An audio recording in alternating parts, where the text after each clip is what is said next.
कायद्याचे बोला. सौ वैदेही गद्रे. कायद्याचे बोला. अजून एक नवीन विषय घेऊन मी आज आले आहे. कदाचित नावावरून कळले असेलच. कायदा म्हणजे नियम, अटी, रूल्स, रेग्युलेशन्स इत्यादी. नियम मग ते सर्वांसाठी असतात, पाळले तर नियम प्रत्येकासाठी कधीच वेगळे नसतात. आपल्याकडे शासनाने असे विविध नियम विविध गोष्टींसाठी बनवले आहेत.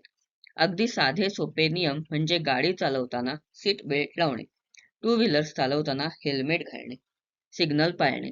हे किती साधे नियम आहेत. आपण ते सर्वजण पाळतो का? तर याचे उत्तर 80% जण नाही हेच देतील. आणि उरलेले 20% जण जे पाळत असतात त्यांना हसून वेडावून दाखवतील आणि ते कसे मूर्ख आहेत हे सांगतील आणि त्यांचे खच्चीकरण करतील. खरे पाहता हे नियम का बनवले गेले ह्याचा आपण कधी विचार केला का? हे करण्यामागे काय कारण असेल? हे असे नियम का बनवले आणि आपण ते का पाळले पाहिजेत ह्याचा विचार केला का? मला सांगा, आपण हे नियम न पाळणे हे कितपत योग्य आहे? अगदी आपल्याच घरातील काही जण हे नियम पाळतात तर काही जण नाही. हे नियम आपल्या सिक्युरिटीसाठीच असतात ना. पण मग ते आपण का पाळत नाही? त्याची आपल्याला लाज का वाटते? की आपण खूप मोठी गोष्ट करत आहोत असे वाटते?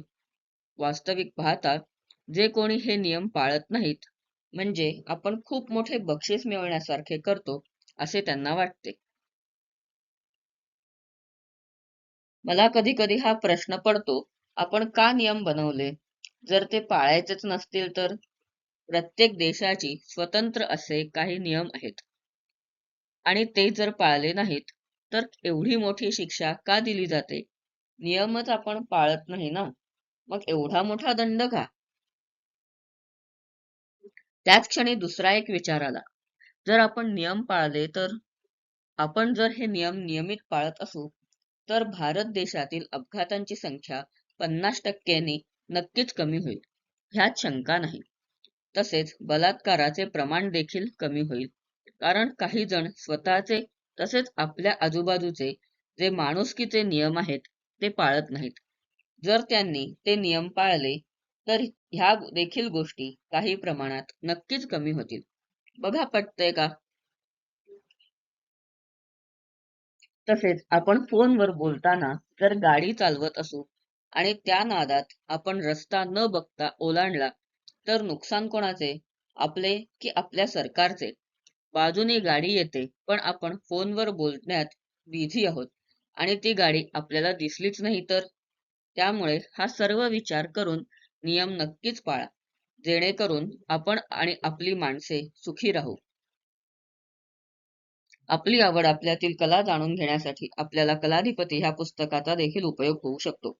या पुस्तकात गणपतीच्या 64 कलांची माहिती दिलेली आहे. ती सर्वांना समजण्यास सोपी, वाचायला सहज आहे. ज्यांना कोणाला हे पुस्तक हवे असेल त्यांनी संपर्क साधावा. संपर्कासाठी क्रमांक 8446781178. पुस्तकाची मूळ किंमत ₹150. भारतभर शिपिंग चार्जेस फ्री.